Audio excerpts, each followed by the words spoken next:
They say some children enter the world with fireworks, celebrations, and proud faces.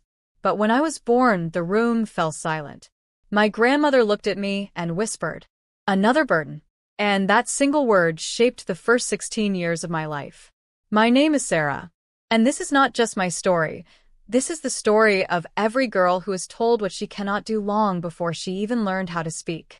I was born in a small village where the walls were thin and traditions were thick, thicker than dreams, thicker than freedom. My father worked long hours in a dusty workshop. My mother stitched clothes from sunrise to sunset. We were not starving, but life was always sitting one step away from struggle. On the day I came into this world, no sweets were distributed, no blessings echoed through the courtyard, no proud announcement was made. Instead, there was a strange, heavy silence, the kind that makes you feel unwanted before you've even opened your eyes. As I grew, the differences became impossible to ignore. My brother, Rashid, ran freely through the streets like a small king. If he tore his clothes, people laughed. If he shouted, they called him confident. If he came home late, it was boys will be boys. But me? My world was a cage built inside a home. My grandmother guarded the door like a soldier. "Girls do not run outside," she repeated. "Sit properly.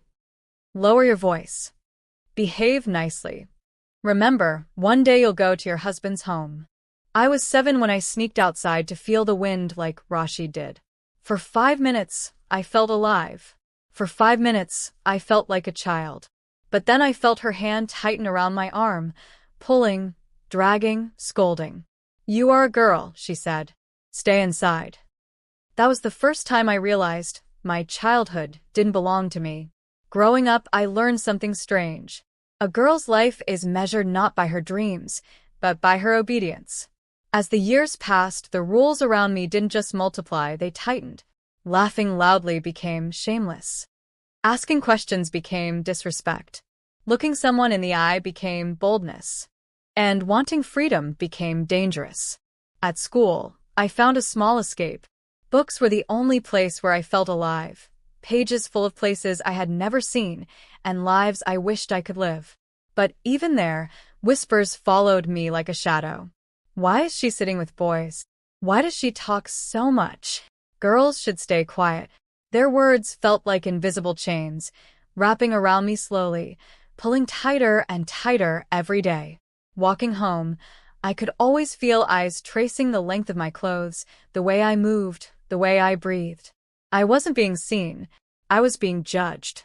Inside my chest, something began to grow. Not fear, not rebellion, but a quiet anger. The kind that does not scream, it transforms. I started noticing small things. When Rashid came home late, no one questioned him. When I returned just 10 minutes late, the whole world turned into a courtroom. If he raised his voice, he was confident. If I raised mine, I was ill-mannered. And when he talked about his dreams, traveling, studying, exploring the world, everyone listened with pride.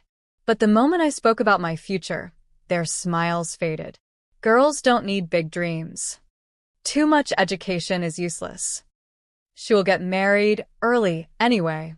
I was 14 the day I accidentally overheard a conversation that changed everything. My uncles were sitting in the courtyard drinking tea.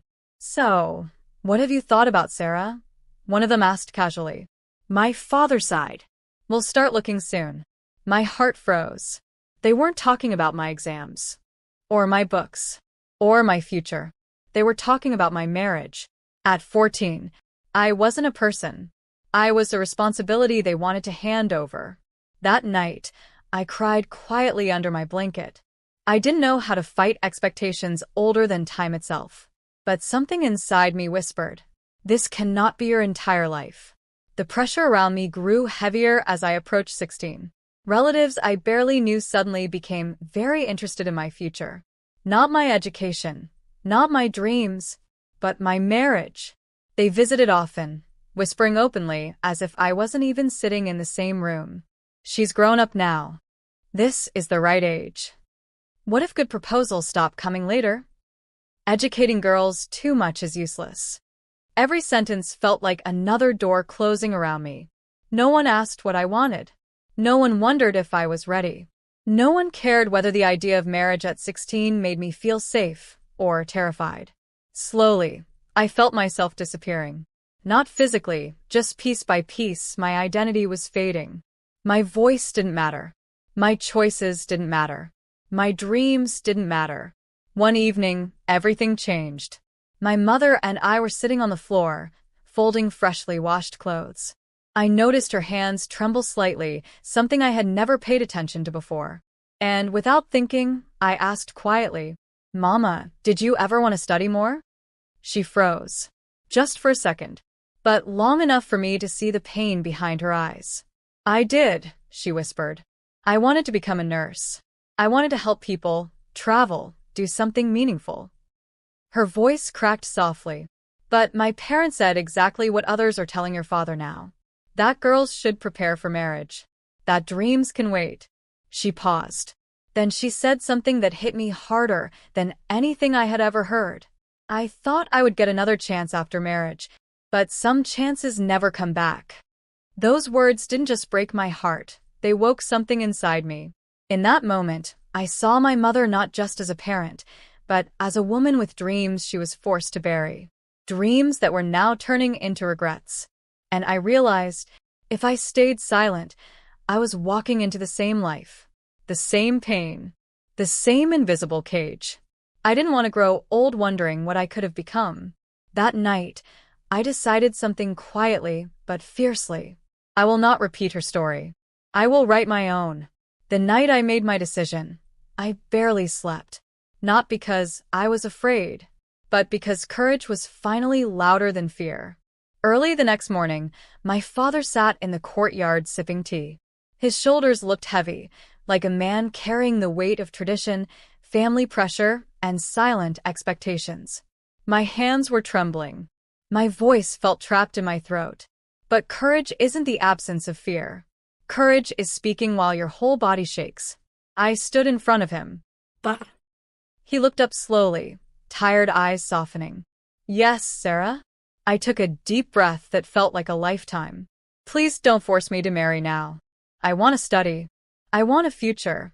My own future. I want to stand on my own feet." For a moment, his expression was blank. Then confusion. Then surprise. Then a conflict he tried to hide. "You know what people will say," he muttered quietly. I swallowed hard. "Papa, people talk, no matter what we do. But one day, they will respect a girl who becomes something on her own." Silence. A long, heavy silence. In that moment, everything balanced on his next breath. My dreams. My freedom. My life. He didn't say yes. He didn't say no. But he didn't reject me. And that single pause, that tiny opening, gave me hope. Days passed. Proposals stopped coming. Relatives whispered. Neighbors gossiped. But my father watched me. Really watched me. The way a person observes something they never noticed before. One evening, he came home carrying a small stack of new books. He placed them gently on the table. "Your new term starts next week, right?" My heart broke open. Tears filled my eyes before I could stop them. That moment felt like sunlight after years of darkness. I hugged him tightly. "Thank you, Papa, thank you." I knew the world outside would still judge me. I knew society would still whisper. But I had taken the first step. And first steps, they changed destinies. Today, as I share my story, I want every girl listening to remember this. You are not a burden. You are not an object. You are not small. Your dreams matter. Your voice matters. And your future belongs to you. When you empower a girl, you don't just change her life. You change generations.